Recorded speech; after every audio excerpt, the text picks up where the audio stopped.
एक गांव की जनसंख्या 8000 है। यदि पुरुषों की संख्या में 6% की वृद्धि, पुरुषों की संख्या में कितनी वृद्धि होती है? 6%। और महिलाओं की संख्या में कितनी वृद्धि होती है? 10%। और वृद्धि होने पर जनसंख्या हो जाती है 8600।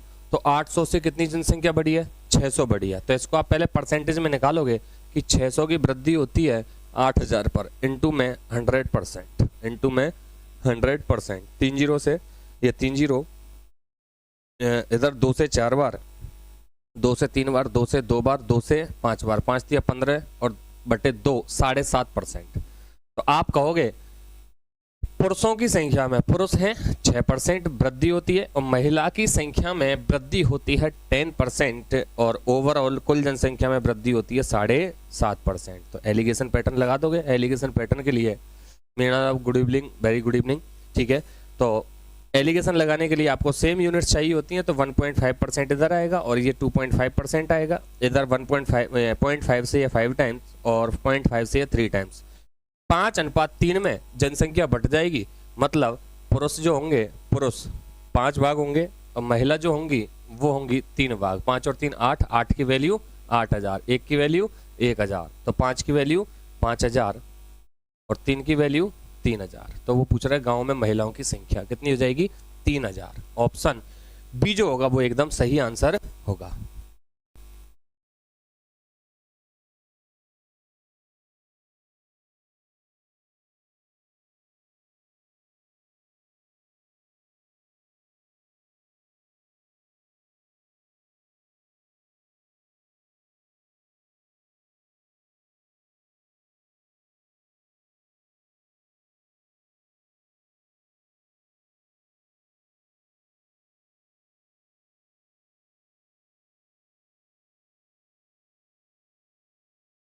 Option RJ 34 Meena, option B is the correct answer. Question number 2 आपके सामने है।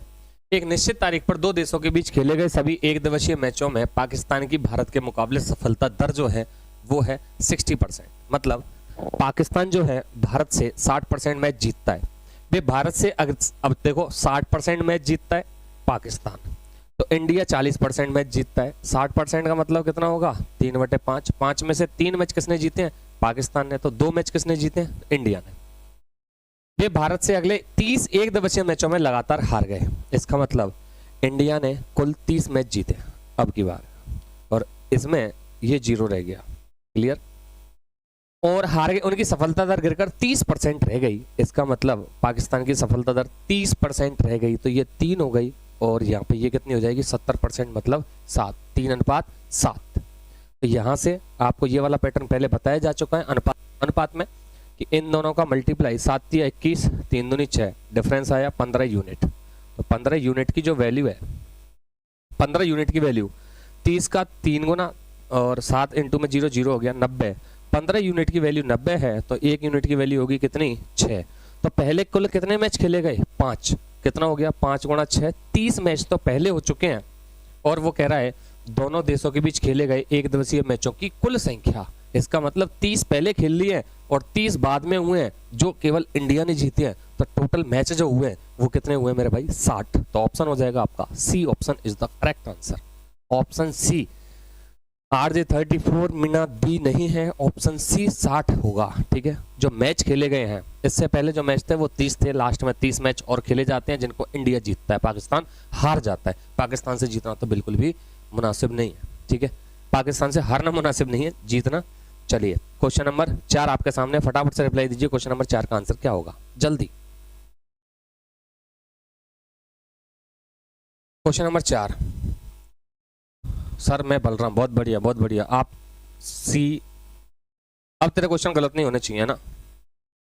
हाँ, कुल मैच होंगे 60। क्वेश्चन नंबर 4 का आंसर दीजिए सभी। क्वेश्चन नंबर 4 आपके सामने है। Question number 4। 600 बच्चों ने दिल्ली में परीक्षा दी। 55% लड़कों ने कट ऑफ पास की और 75% लड़कियों ने कट ऑफ पास की और 63% बच्चों ने कट ऑफ पास की। तो बॉयज कितने हैं? 55। बॉयज हैं 55%। गर्ल्स कितनी है? गर्ल्स हैं 75% और ओवरऑल लड़के वो विद्यार्थी कितने हैं? 63%। एलिगेशन लगा दीजिए। तो 55 63 डिफरेंस कितना हो गया? 8%। कितना हो गया? 8%। ठीक है, 8% हो गया। और इधर 75 और 63 का डिफरेंस कितना हो गया? 7, 7, 5, 12%। अनुपात बन गया 4 तिया 12, 4 दूनी 8, 3:2।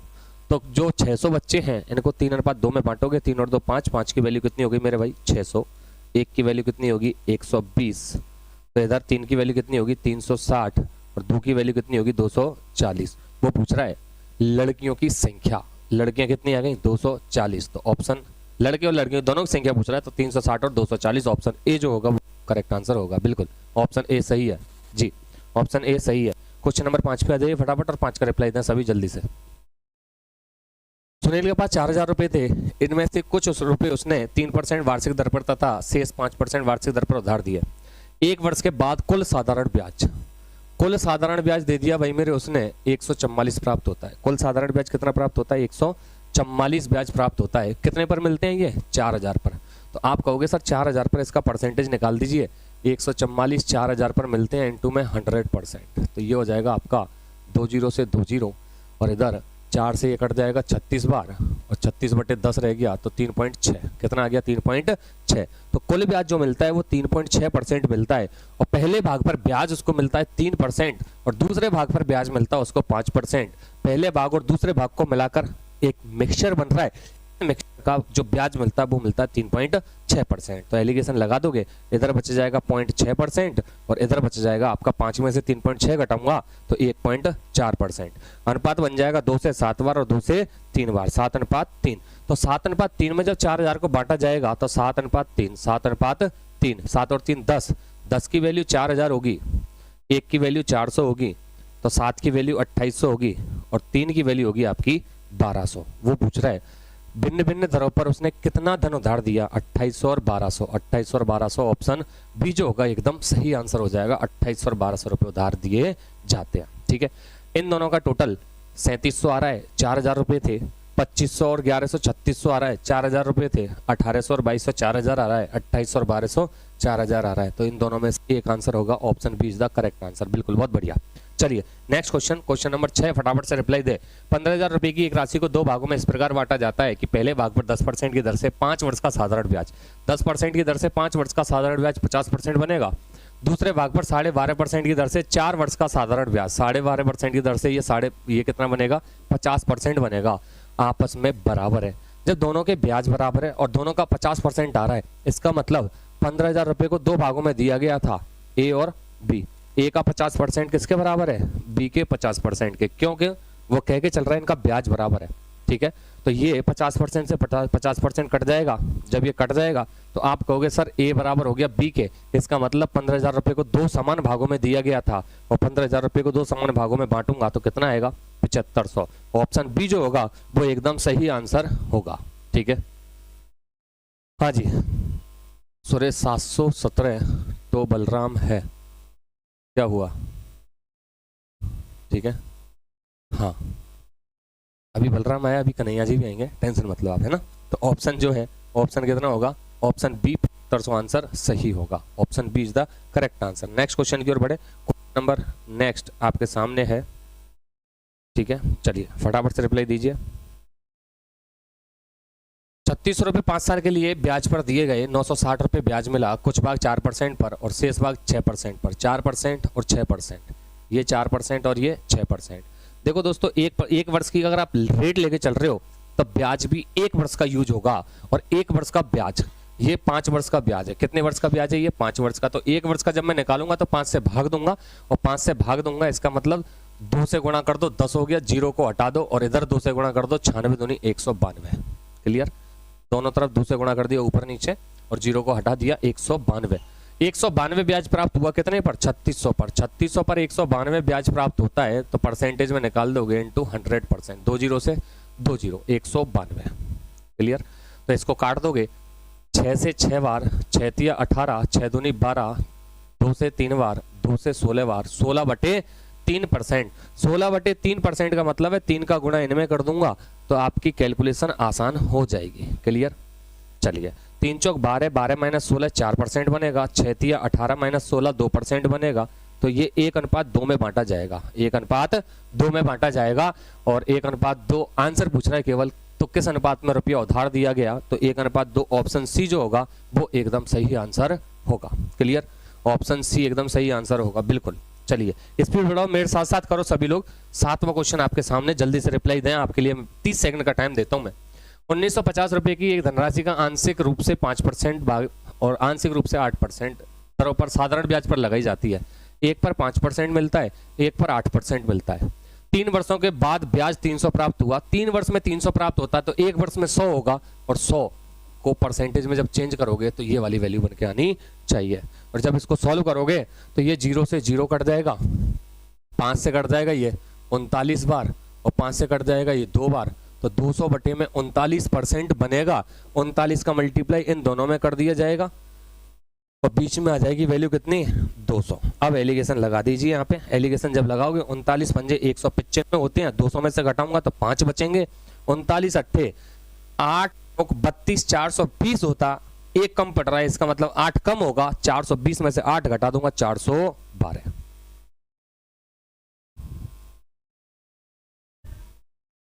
इधर 8 चौक 32 3, अरे सॉरी 412 नहीं, 8 चौक 32 320 होता। 320 में ये एक कम हो रहा है,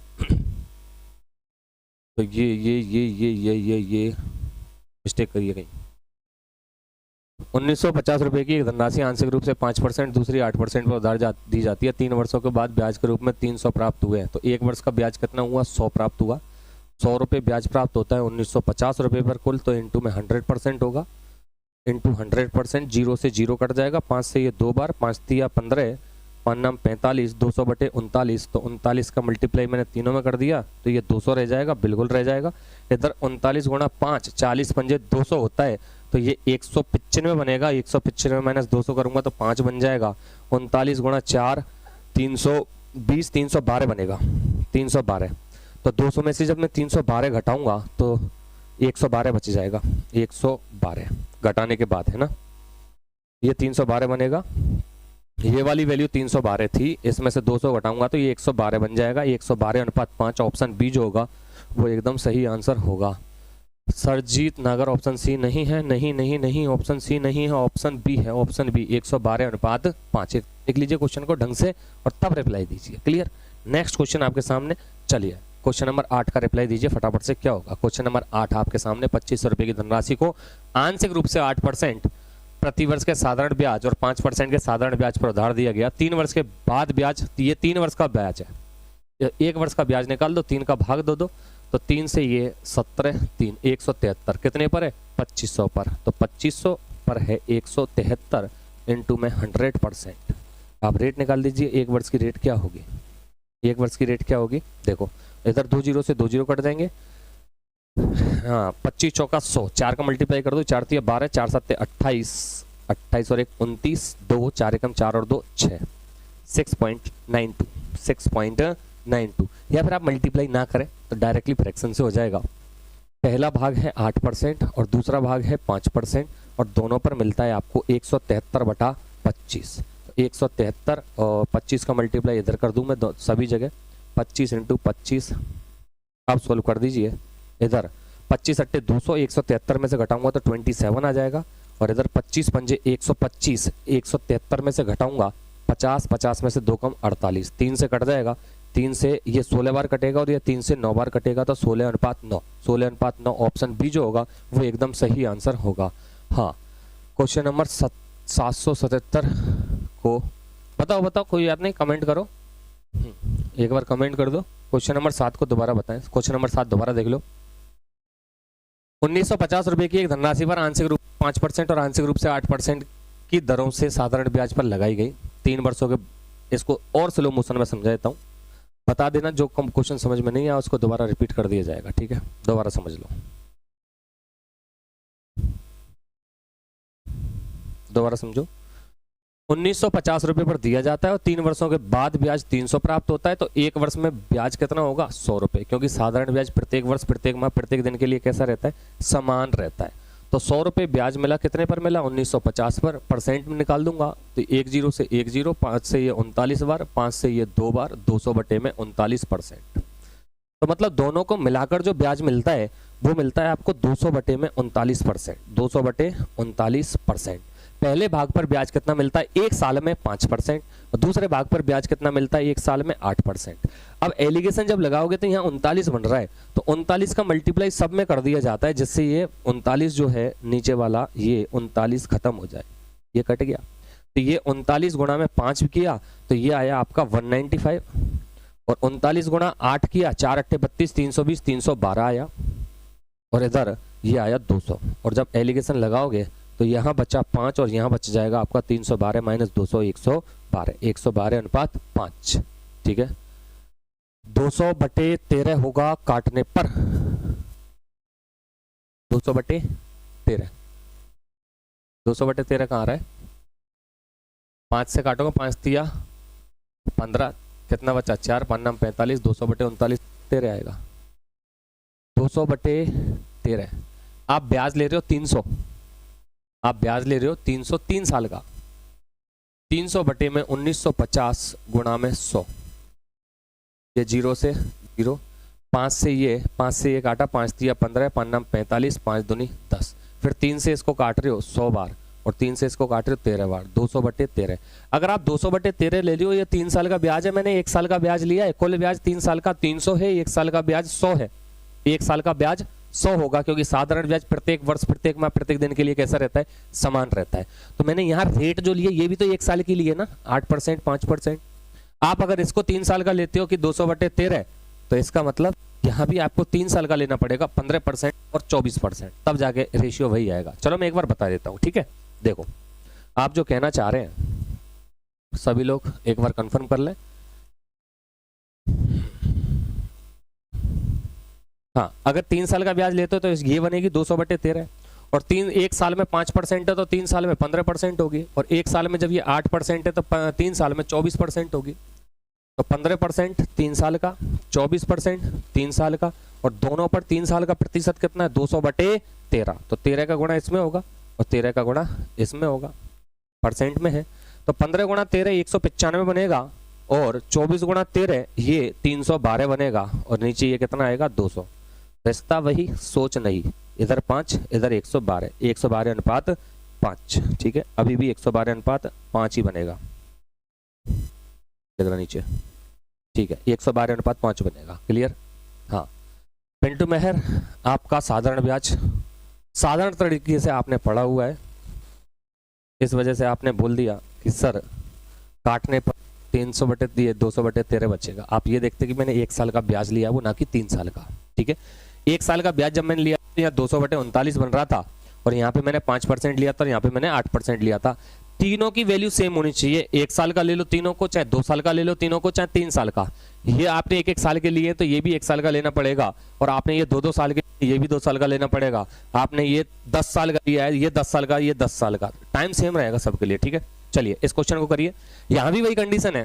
3 वर्ष के बाद ब्याज कितना था? 519। मैंने 1 वर्ष का ब्याज निकाल दिया, कितना? 173। तो 173 का परसेंटेज जो बना फ्रैक्शन के फॉर्मेट में, फ्रैक्शन में ले लिया मैंने, ये बना आपका कितना?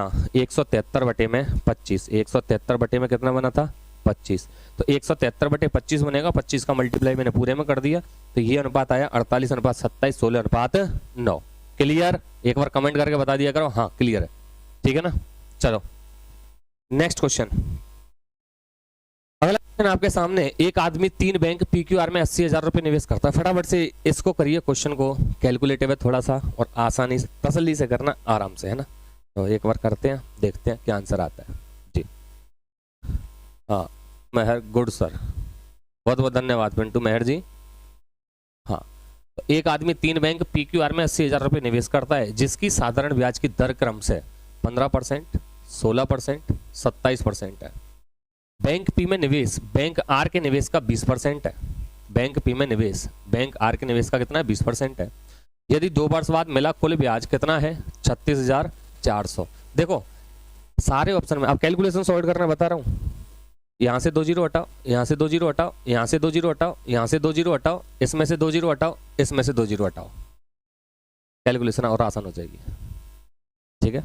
चलिए अब वो कह रहा है जिसका साधारण ब्याज की दर क्रमशः 15, 16 और 27% है। बैंक पी में निवेश बैंक आर के निवेश का 20% है। बैंक पी में निवेश बैंक आर के निवेश का 20% का मतलब होता है 1/5। ये 1 है, ये 5 है। अगर ये x है तो ये 5x है। टोटल कितना हुआ 6x। और टोटल निवेश कितना है 800 है। अब की बार कितना है 800। तो 800 में से मैं 6x माइनस कर दूंगा तो वो आ जाएगा आपका किसका Q का 800 minus 6x। 800 minus 6x clear. कितना आ जाएगा 800 माइनस 6x।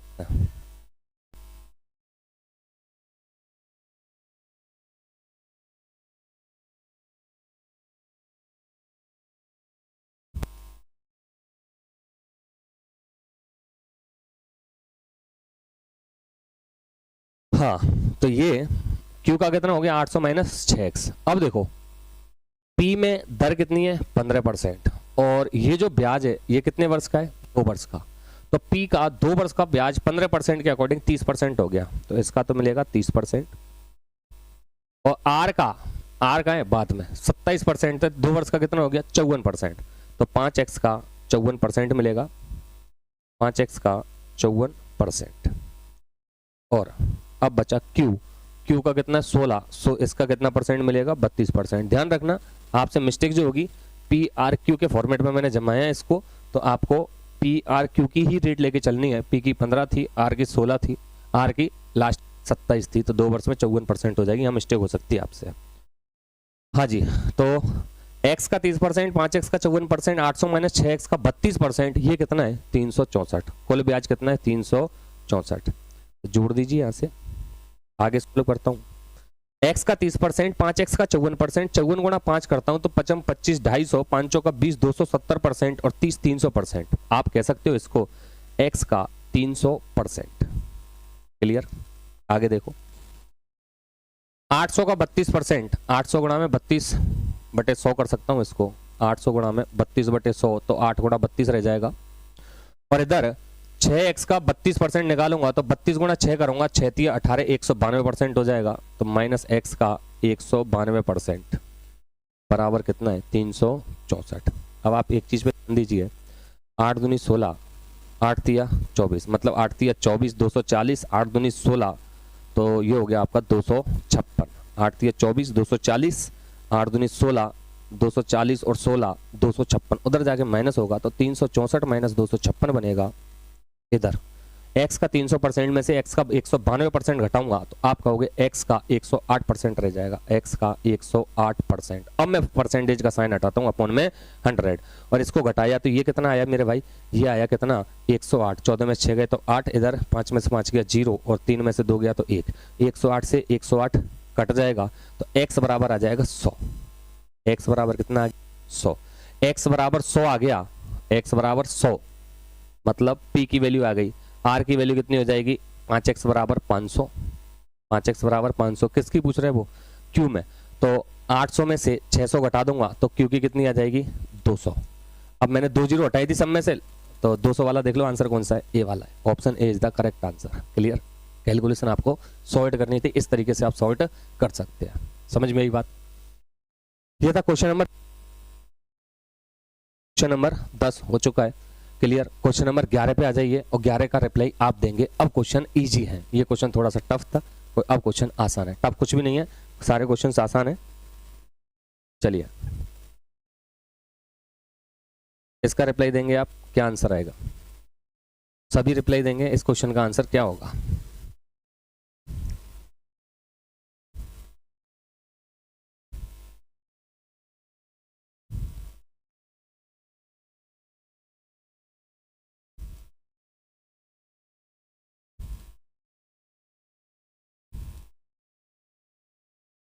जल्दी से रिप्लाई देंगे आंसर क्या आएगा।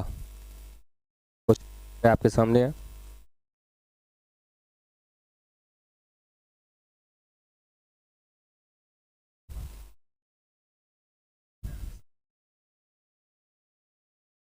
हाँ जी क्वेश्चन नंबर 11 का आंसर दीजिए सभी।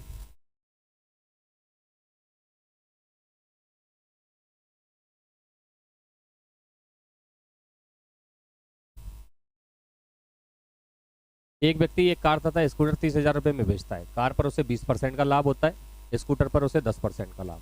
हानि हुई। तो जब लाभ और हानि दोनों दे रखी होती हैं तो हम इनको 100 प्लस माइनस के फॉर्मेट में लेते हैं, 100 प्लस माइनस के फॉर्मेट में।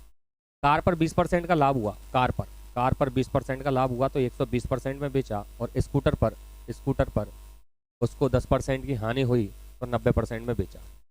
यदि कुल 10% का लाभ हुआ, ओवरऑल 10% का लाभ हुआ है तो 110% में बेचा है, और एलिगेशन जब लगाओगे तो इधर बचेगा 10% और इधर बच जाएगा 20%। अनुपात आ जाएगा 2:1, और 2:1 में जब 30,000 को बांटोगे तो हो जाएगा आपका 20,000 और 10,000। किसका पूछ रहा है वो पूछ रहा है तो कार कितने रुपए में बेचा, विक्रय मूल्य पूछ रहा है, ना कि क्रय मूल्य, विक्रय मूल्य पूछ रहा है। तो कार वाला कौन सा है, पहला 20,000 वो कितने % लाभ पर बेचता है। हाँ, क्वेश्चन हल्का नहीं है, विक्रय मूल्य दे रखा है सारा ही, क्वेश्चन सारा गड़बड़ है, सब कुछ विक्रय मूल्य है यहाँ। ये क्रय मूल्य नहीं है, ये क्रय मूल्य नहीं है, क्रय मूल्य नहीं है। ऑप्शन कौन सा आ रहा है, ऑप्शन सी नहीं है, 20,000 भी गलत है, आंसर आएगा इसका ऑप्शन बी। देखो, एक कार तथा स्कूटर को 30,000 रुपए में बेचता है, ये विक्रय मूल्य क्रय मूल्य नहीं है जो आप एलिगेशन लगाते हैं स्टार्टिंग में। कार पर उसे 20% का लाभ होता है, इसका मतलब 120% में बेचा है, बिल्कुल सही है। और स्कूटर पर उसे 10% की हानि होती है, इसका मतलब 90% में बेचा है, बिल्कुल सही है। और फिर कह रहा है यदि कुल 10% का लाभ हुआ, 10% का लाभ हुआ तो 110% में बेचा है, यहाँ तक बिल्कुल सही है। तो यहाँ पे आ रहा था हमारा ये 10 और ये 20, 2:1। ये 2:1 किसका अनुपात रहता है, सीपी का, क्रय मूल्य का। और ये 30,000 क्या है, बेचता है, विक्रय मूल्य। तो पहले हमें क्रय मूल्य निकालना है। अब ओवरऑल उसको 30,000 में बेचा है और 10% का लाभ हुआ है, तो आप कहोगे सर 10% की वैल्यू 30,000 है। तो 1% की वैल्यू क्या होगी, 30,000 बटे में 110। 100% जो रहेगा सीपी रहेगा, क्रय मूल्य 100% होता है, तो गुणा करोगे कितना, 100, 0 से 0। तो ये बन गया आपका 3 लाख बटे में 11, 1 2 3 4 5 बटे में 11, ये क्रय मूल्य है। अब इसको बांटोगे 2:1 में, तो ये 3 की वैल्यू है मेरे भाई, ये 3 की वैल्यू है। 3 की वैल्यू 3 लाख बटे 11, 3 लाख बटे में 11। वो पूछ क्या रहा है आपसे, 2 की वैल्यू, ठीक है। 2 की वैल्यू कितनी होगी, 2 की वैल्यू हो जाएगी यहाँ से, 2 की वैल्यू हो जाएगी 3000000 बटे में 11 इंटू में 2। क्लियर। ये 1 की वैल्यू निकाली मैंने तो डिवाइड करूंगा 3 से, 1 की वैल्यू निकालूंगा तो 3 से डिवाइड कर दिया, और 2 की वैल्यू निकालूंगा तो 2 से गुणा कर दिया। ये है क्रय मूल्य कार का। और कार को 20% लाभ पर बेचा जाता है, वो विक्रय मूल्य पूछ रहा है, तो इसका 120% निकालोगे तो 3 लाख, 3 से ये 3 काट दो, 1 लाख रह गया, 1 लाख गुणा 2 किया तो 2 लाख हो गया। 2 लाख बटे में 11 का 120% का मतलब हो गया 6 बटे में 5। अब इसको सॉल्व कर लो आप, 5 से इसको काट दूं, 5 से काट दूं इसको, 5 चौका 20, 40,000, 40,000 गुणा में 6, 2,40,000, 2,40,000 बटे में 11, 11 से भाग दो, 11 दूनी 22, कितना बच गया 2, 20 हो गया, 11 एकम 11, कितना बच गया 11 दूनी 22, 20 हुआ, 11 एकम 11, 90, 11 8 88, कितना बच गया 2 बच गया, 20 हो गया, 11 एकम 11, कितना बचा 8, 11 8 88, तो ये पॉइंट 18, 8 बन जाए भाई, हाँ। तो 21,818.18 option B is the correct answer. अच्छा क्वेश्चन है ये, घुमा देता है क्वेश्चन, अच्छा क्वेश्चन। क्लियर। कैलकुलेटिव है थोड़ा सा, आपको ये चीज ध्यान रखनी है, ये जो अनुपात आता है ये क्रय मूल्य का आता है, ये अनुपात क्रय मूल्य का आता है, विक्रय मूल्य को नहीं बांटना है। पिंटू में हर 20,000 गलत हो जाएगा, आपके स्कूटर के पहिए निकल जाएंगे, गाड़ी पंचर हो जाएगी, समझ गए। चलो, ये था क्वेश्चन नंबर 11। अगले क्वेश्चन की ओर बढ़े। क्वेश्चन नंबर आपके सामने, फटाफट से रिप्लाई दीजिए जल्दी, क्या आंसर होगा, कमेंट आना चाहिए। बलराम बाबू फटाफट से रिप्लाई दें। हाँ, एक व्यक्ति 2 में 480 रुपए में खरीदता है, क्रय मूल्य आ गया। अब मैं इसको तो बांट सकता हूं, यदि एक पर उसे 15% की हानि, इसका मतलब 85% में बेचा, ये दूसरे पर 19% का लाभ, इसका मतलब 119% में बेचा। उनका विक्रय मूल्य समान है, मतलब एक का ए है और दूसरे का बी है, इनका विक्रय मूल्य समान हो गया। विक्रय मूल्य ही तो रहा, पहले का 85% बराबर है दूसरे का 119%। तो 17 पंजे 85 और 17 सत्ते 119। ए के नीचे आ गया बी, बराबर में रह गया 7/5। अब ए और बी 7:5 ये जो बन के आ रहा है ये क्रय मूल्य का अनुपात है। 12 की वैल्यू है 480, तो 1 की वैल्यू कितनी आ जाएगी 12 चौक 48 40। 7 की वैल्यू कितनी आ जाएगी 280। 5 की वैल्यू कितनी आ जाएगी 4 पंजे 200। अब कह रहा है दोनों वस्तुओं का क्रय मूल्य ज्ञात कीजिए 280 और 200। Option A is the correct answer. Option A जो है एकदम सही आंसर होगा। अगला क्वेश्चन, क्वेश्चन नंबर 13। चीनी की मात्रा का अनुपात क्या होगा? अनुपात पूछ रहा है जिस पर 20 रुपए प्रति केजी और 15 रुपए प्रति केजी मूल्य वाली चीनी को मिला दिया, ना तो लाभ हुआ ना ही हानि। इसका मतलब क्या है? 20 रुपए प्रति केजी चीनी खरीदी और 15 रुपए प्रति केजी चीनी खरीदी, एक केजी चीनी खरीदी मैंने मान लिया, तो 20 और 15 35 रुपए की 2 किलो चीनी खरीदी है, और जब इसको बेचेगा तो एवरेज हो जाएगा 35 का 17.5। क्लियर? अनुपात पूछ रहा है आपसे, कर दीजिए सॉल्व। 20 में से 17.5 घटाऊंगा तो 2.5 बचेगा, 15 में से 17.5 घटाऊंगा तो 2.5 बचेगा, ना तो लाभ नहीं हानि। 1:1। ऑप्शन ओहो ओहो 18 दे रखा है, 18 दे रखा है, 18 दे रखा है, 18 दे रखा है, दे रखा है, दे रखा है, दे रखा है। 20 15 और 18 के हिसाब से बेच रहा है, 18 के हिसाब से बेच रहा है। ठीक है, थोड़ी सी कोई रिफ्लेक्शन पड़ता है लाइट का। 20 में से 18 2, 18 में से 15 3, 3:2। ऑप्शन होगा आपका D. Option D is the correct answer. Option D. Pintu Mehar आप क्या कर रहे हैं? हम नहीं आ रही है आपको, शर्म आनी चाहिए, क्या कर रहे हैं आप? ठीक है, option D is the correct answer. Option D जो होगा वो एकदम सही आंसर होगा। हर बार तुक्का सही नहीं बैठता है। क्वेश्चन नंबर 14 सेम क्वेश्चन है, लेकिन 60 रुपए प्रति केजी और 65 रुपए प्रति केजी की चाय के मिश्रण को मिलाते हैं जब मिश्रण को 68.20 रुपए प्रति केजी पर बेचा जाता है। दिस इज एसपी, विक्रय मूल्य। विक्रय मूल्य है, वह 10% का लाभ प्राप्त करता है। इसका मतलब ये 110% की वैल्यू है 68.20। हमें निकालनी कितनी है 100%। 100% की वैल्यू क्या होगी x। ठीक है, पॉइंट हटा दो, नीचे 2 जीरो बढ़ेंगी, ये 2 जीरो कट गई, परसेंट से परसेंट कट गया, जीरो से ये वाली जीरो कट गई। 11 चिक्की 66, 11 दूनी 22, तो x की वैल्यू आ गई 62। 62 रुपए प्रति केजी के भाव से उसको खरीदा। जो मिक्सचर बना है वो 62 रुपए प्रति केजी बना है। अनुपात निकाल दो 3 और इधर 2, 3:2। Option A is the correct answer. फिर गोली खाली गई पिंटू मेहर की। आप बंदूक चला रहे हैं या खिलौना लेके बैठे हैं? ऑप्शन होगा आपका 3:2। क्लियर? ऑप्शन होगा 3:2। ध्यान रखना, यहाँ पर बेच रहा है ये विक्रय मूल्य है और ये क्रय मूल्य है। आपको पता है एलिगेशन में पैटर्न जो लगता है वो हमेशा सेम यूनिट्स पर लगता है। तो ये क्रय मूल्य क्रय मूल्य क्रय मूल्य, क्यों? क्रय मूल्य से क्रय मूल्य को घटा सकते हो, क्रय मूल्य में से विक्रय मूल्य को यहाँ पे अनुपात के लिए नहीं घटा सकते। ठीक है, क्यों? यहाँ से क्रय मूल्य ये सीपी था, ये भी सीपी था, तो यहाँ पे सीपी आएगा। ये सीपी था, ये सीपी था, यहाँ भी सीपी आएगा। सीपी से सीपी कट जाएगा, अनुपात बन जाएगा। क्लियर? एसपी और सीपी अनुपात में नहीं कटते हैं, संख्या कट जाती है लेकिन वो यूनिट नहीं कटेगी। क्लियर बात? तो यहाँ तक हमारे क्वेश्चन हुए हैं। क्वेश्चन नंबर 14 एक और ले लेते हैं। क्वेश्चन नंबर 15 फटाफट से रिप्लाई दीजिए क्या है। एमईएच ने 100 केजी चावल खरीदे, कुल मात्रा दे दी 100 केजी चावल की, उसमें से कुछ 8% लाभ पर तथा कुछ 18% लाभ पर बेच दिए।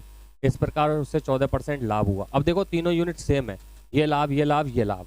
क्लियर? और लाभ में जो अनुपात निकल के आता है वो किसका आएगा? सीपी। 14 और 8 का डिफरेंस 6, 14 और 18 का डिफरेंस 4, 2:3 में बेच देगा, 2:3 में बेच देगा। 8% लाभ पर कितने चावल बेचे? तो ये तो उसने 2 यूनिट खरीदे हैं, ये 3 यूनिट खरीदे हैं, ये 2 यूनिट और ये 3 यूनिट, टोटल कितने यूनिट खरीदे हैं? 5। 5 की वैल्यू 100 है तो 1 की वैल्यू 20 होगी, तो 2 की वैल्यू 40 होगी, तो 3 की वैल्यू 60 होगी। वो कह रहा है 14% लाभ पर 8% लाभ पर कितने चावल बेचे गए? 40 केजी। तो ऑप्शन होगा आपका D. Option D is the correct answer. Clear? तो ये क्वेश्चन थे आज के। आज की क्लास यहीं पे स्टॉप करनी पड़ेगी, नेक्स्ट क्लास स्टार्ट होने वाली है। तब तक के लिए जय हिंद, जय भारत। क्लास को छोड़ना मत। ये जो टॉपिक था ये था applications of mixture and allegation, जहाँ पे मिश्रण और एलिगेशन को हम यूज कर सकते हैं। कहाँ कहाँ यूज हो सकती है अभी इसमें बहुत कुछ बाकी है। ठीक है, तो कल के लिए तैयार रहें पूरे जोश और जुनून के साथ में। और आज की वीडियो पहले देखें, तब अगली वीडियो के लिए प्रिपेयर हो, ठीक है। और जिन्होंने नहीं देखी है वो एक बार कंप्लीट वीडियो देख लें, फिर मिलेंगे आगे कल।